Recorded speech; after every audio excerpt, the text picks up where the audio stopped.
здраво друштво, дали знаете дека првиот извиднички поречански одред во Македонија оваа година слави 70 години од своето постоење? Замислете, некаде таму во 1955 година, далечната 55 година, некои луѓе си размислувале што да направат и како да ги активираат извидниците, како да ги соберат на едно место и како да им направат еден простор за дружење, рекреација, но и едукација. Сега, по тој повод, ние поканивме две прекрасни дами со кои што ќе разговараме и ќе ни раскажат на кој начин ќе се одбележи оваа година 70 години постоењето на првиот извиднички поречански одред Галеб во Македонија. Ви посакувам добре дојде на моите две прекрасни гостинки, Ана Трпчевска, старешина или председател на одредот, и Сара Гичевска, водач на патрола. Добре ни дојдовте. Добро најдовме. Благодарам. Ајде да започнеме, Ана, со вас. На кој начин ќе се одбележи овој 70 годишен роден ден? Па вака сега, ние оваа година, целата година, почнавме да спроведуваме некои активности во чест на 70 години од постоењето на нашиот одред, така да веќе спроведуваме повеќе од 50 извиднички активности, пошто целта ни е да спроведеме 70 активности за 70 години од постоењето. Сега пред нас е големата централна прослава, што ќе се случи оваа сабота во МКЦ. Ќе имаме два дела на прославата. Првен ќе имаме еден формален дел, што ќе биде за нашите членови, сегашни поранешни, за нашите поддржувачи. А потоа имаме една, да ја наречеме журка, што ќе биде отворена за сите наши пријатели, извидници, неизвидници, да дојдат, да се дружиме, исто така во МКЦ, со почеток во 20:30 часот. Ќе имаме и музички дел, ќе настапува Нина Јанева, имаме и двајца диџеи, така да ќе биде еден убав настан, убаво дружење, да се потсетиме на се она што се случувало во изминатите 70 години. Се потсетувате ли, еве сега во овие подготовки оваа година, дали постарите генерации кои што се уште циркулираат во вашиот одред, ви раскажуваат како било некогаш? Дали постојат различни дејствувања на извидниците од минатото и денес? Така, да. Секако дека постојат разлики. Пред се начинот на кој што функционираме, општеството е многу поразлично од тоа што било во 50-тите години од минатиот век. Тогаш луѓето така малку и поспонтано работеле, се собирале, правеле кампови, како што кажавме, нашиот одред е прв поречански одред, така да и тие пловидби по реката Вардар биле малку поинаку организирани, биле доста масовни, но денеска е малку поразлично се. Начинот на комуникација, структурата на одредот, како се представуваме и во јавноста, како функционираме со родителите и сето тоа, различно е, не можам да кажам сега или порано било подобро, но најбитно е дека се прилагодуваме на тоа што се потребите и на младите и на општеството. Што значи поречански одред? Да, вака, поречански одред значи дека дел од нашите активности се одвиваат на вода. Тука спаѓа пред се рафтинг на реки, правење сплавови, па и на мирни води, сплаварење, кајакарење и други водени активности. Сара, како вие влегувате, кога прв пат слушате за овој одред и како станувате дел од него? Јас прв пат слушнав за ИПО Галеб преку мојата недобра другарка. Таа веќе беше член на одредот некои 3 години, мислам дека пред јас да почнам. Многу спонтано беше, ни кажа дека имаат прием на нови членови во септември и јас заедно со моите други 3 другарки одлучивме да дојдеме на тој настан. Баш беше тука во парк се одвива активностите. Многу ни се допадна и така, веќе 6 години сум дел од оваа приказна. На која возраст се случува тоа? На колку години стануваш извидник? На 13. Има ли правило за тоа на која возраст треба да се стане извидник? Има ли граница? Не, нема граница. Секој може да се приклучи. Најмалите членови ни се над 8 години, ама да, еве, јас си почнав на 13, така да мислам дека никогаш не е доцна да се стане извидник. Која е твојата улога во одредот? Јас сум моментално водач на мали деца. Ова ми е 4-та година како водач. Веќе моите деца влегуваат во постара категорија, се вика извидници. Секоја сабота имам активности со нив. Најчесто активностите ни траат 3 до 4 часа. Кога е убаво време, тоа одиме во природа, например во парк, на водно, на Гази баба и слично. А преку зимо најчесто сме во затворена просторија, дали тоа е нашето одредско домче што се наоѓа во аеродром, или например имаме активности како посета на музеи, лизгалишта. Јас сум главно одговорна за организација и реализација на тие активности. И колку дечиња се вклучени? Во мојата патрола моментално имам 18 деца. 18, па тоа е одлична бројка, се изненадив, морам да признам. Има ли интерес еве од новите генерации, дали постои интерес за зачленување за тоа да бидат извидници? Да, има, особено морам да кажам дека после пандемијата се повеќе се зголемува бројот. Мислам дека родителите се свесни дека на децата има потребно малку повеќе да престојуваат у природа, да може да контактираат со своји врсници во малце понеформална средина него ли училиштето. Така да има интерес, имаме секој септември уписи на нови членови, се запишуваат нови деца, така да Значи тоа се случува во септември. Тоа значи дека сега бидејќи споменавте дека ќе има отворен карактер, нема да има регрутација на забавата, нема да може да некој ако сака да покаже желба. Па вака сега, главната цел на забавата не е регрутација и во овој период не правиме активности за регрутација на нови членови, но сепак ако некои млади појава желба за да бидат член од одредот, може да се направи и тоа.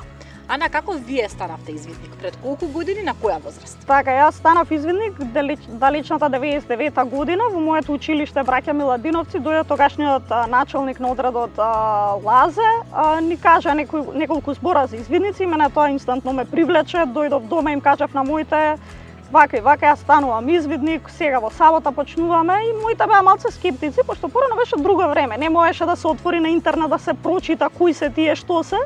Туку онака повеќе имаше и доверба, можам да кажам, во се. Така да мајка ми ме донесе на првиот состанок, се запозна со водачот и од тогаш мојата приказна продолжува веќе 26 години. Тоа е интересно, претходно што споменав начинот на комуникација. Порано, кога сме одели на активности, не сме имале мобилни телефони, родителите не пуштале, знаеле дека сме во сигурни раци и сето тоа. Сега е малце поразлично, дури понекогаш и сметаат телефоните на самите активности, па и мора да се тргнат за време на активноста, да се тргнат телефоните на децата за да може како што треба да се одвива активноста и они самите да се опуштат. Па потоа на крај си ги земаат повторно телефоните, така да у различно време започнав јас со тоа што Сара започнала, например. Каде себе однесе извидништвото? На многу места. Јас уште како дете, кога почнав првото патување, да речам, со извидници надвор од Македонија, ми беше Белград во 7-мо оделение и тоа за мене беше нешто невидено, прекрасно чувство.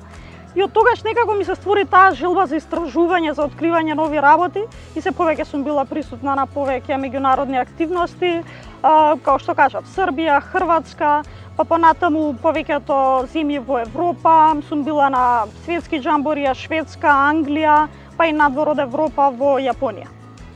Тебе, Сара, што ти донесе извидништвото? Какви придобивки чувствуваш овие години од тоа што си извидник?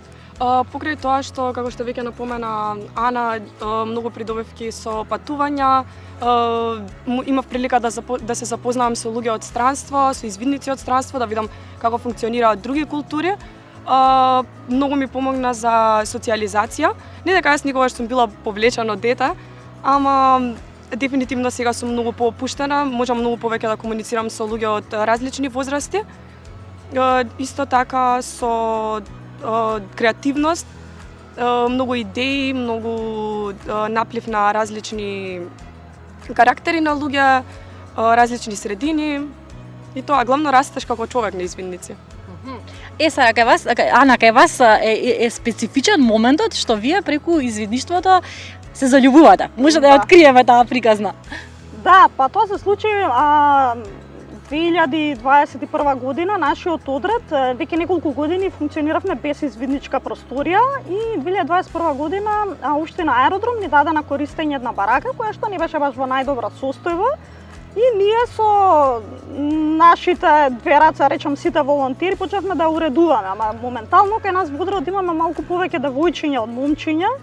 Па тогашниот старешина Јанес одлучи да го викне својот другар Александар да ни помогне малце во реновирањето. И така тој почна да доаѓа, не бил он претходно извидник и некако се му стана многу интересно, многу добра енергија и почна да доаѓа на активностите од извидници, не само околу реновирањето, туку и другите активности. И така некако почнавме да се зближуваме и ете се роди љубов помеѓу нас двајца. Во јуни направивме и свадба, така да веќе сме во брак. Беа сите наши водачи поканети на свадбата, сте беа присутни таму. Така да не е доцна никогаш да се почне со извидници. Кога си малце постар, тогаш можеш да бидеш волонтер, да помагаш на помладите, пошто така функционираме ние. Помладите уживаат во програмата што спроведуваме, а постарите се во улога на волонтери. Им помагаат на помладите да го постигнат својот максимален потенцијал, да можат да бидат остварени како личности. Одлично. Сега, ако правиме некоја статистика, може ли да кажете од прилика бројка колку членови има, колку извидници брои вашиот одред и од година во година дали се менува, расте, се намалува таа бројка? Па моментално нашиот одред брои 110 членови, со тоа што моментално се врши таа регистрација што ја правиме помеѓу нашите членови, верувам дека оваа година таа бројка ќе биде и малку поголема од 110. Инаку низ годините поминале многу извидници. Некои извидници се одржуваат пократко, некои подолго во одредот, така да тоа варира 5, 10, 20, 30 години. Така да имаме многу луѓе што поминале низ нашиот извиднички одред. Сара спомена дека од околу 8 години е најмалиот извидник, а најстариот дали знаете која возраста?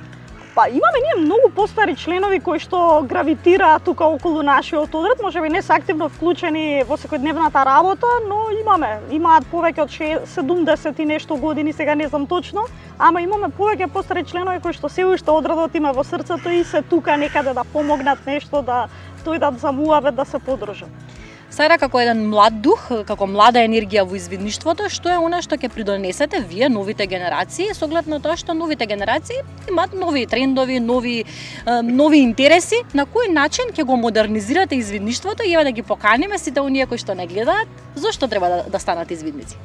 Како што веќе напоменав, пред се мислам дека треба да станат извидници поради социализација. Веќе Ана исто така спомна дека како се менува времето, имаме доста голем проблем со телефоните и социјалните мрежи. Децата премногу време поминуваат на гледајќи на интернет, изолирани од реалниот свет. Тоа би била главната причина. Активностите што се случуваат на извидници се нешто што навистина останува цел живот. Многу различни луѓе, многу различни деца што се нивна возраст можат да се, покрај тоа што може да се запознаат, може да се надоградуваат како личности, може да стекнуваат разни навики, пред се одговорност. Не е мала работа да се стане во сабота наутро да се дојде на извидници. Исто така се осамостојуваат на некој начин со камповите што ги имаме, со зимувањата и времето што го поминуваат овде, учат како е надвор од дома на некој начин, многу стануваат поснаодливи и тоа би било најверојатно мојата порака зашто треба едно дете да се запише на извидници. Не е дека само учите како се мести шатор, туку многу други активности, но и покрај тоа што споменувате дека телефоните се тргаат на страна, сепак паметно ги користите социјалните мрежи, има на Инстаграм, можеби и на TikTok, не знам, каде што на модерен начин се доближувате преку игра, покажувајќи што прават младите извидници. Така? Да. Така е, се трудиме сите наши активности да ги пренесеме на социјалните мрежи, бидејќи тоа е моментално единствениот начин на кој што луѓето може да слушнат за нас. Се трудиме и ние да се модернизираме, се менуваме како што се менува време, тоа ги задржуваме тие некои основни извиднички вредности и секако додаваме на тоа. Ете, сега кога сме кај основните извиднички вредности, јас еден поздрав извиднички ќе испратам до вас и до нашите гледачи. Драги дами, ви благодарам што бевте дел од Слободен печат. Посакувам успешно реализирање на роденденот, 7 децени, 70-тиот роденден и посакувам уште долго да траете. Благодарам. Благодариме на вас. Благодарам што не гледавте. Чао.